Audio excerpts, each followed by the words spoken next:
kebijakannya adalah ada dua hal, tiga saya nggak mau dua. Yang pertama kita mengedepankan masalah belanja online atau daring. Ya. Daring, tolong itu disampaikan juga sama kawan-kawan biar tidak bertanya terus. Daring belanja online. Yang kedua pasar berjarak, physical distancing, social distancing, ya berjarak. Makanya kita atur pasar itu jangan sampai berdempet-dempetan. Jadi antara pembeli itu kaget bisa tidak senggolan, bukan kayak pasar senggol, tapi betul-betul berjarak sehingga orang yang keluar kilir di situ, pembeli maupun penjual, kita usahakan tidak bertemu, terlalu berdekatan. Nah, yang ketiga menerapkan protokol kesehatan.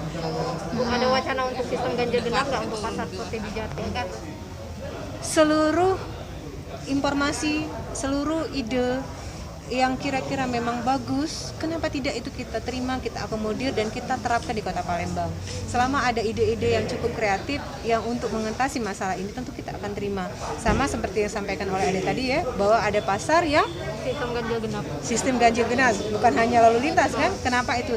Tapi kan tentu kita harus kembali lagi dengan suasana masyarakat juga.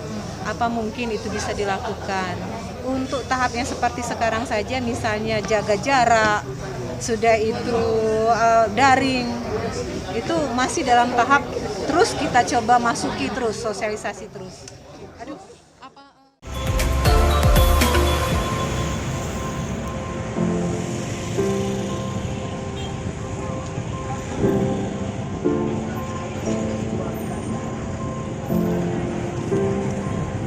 Iya. Yang lu rekod dagang. Oh. Harusnya tadi kamu nanya. Oh. Kalau nanya tadi ke arah Kami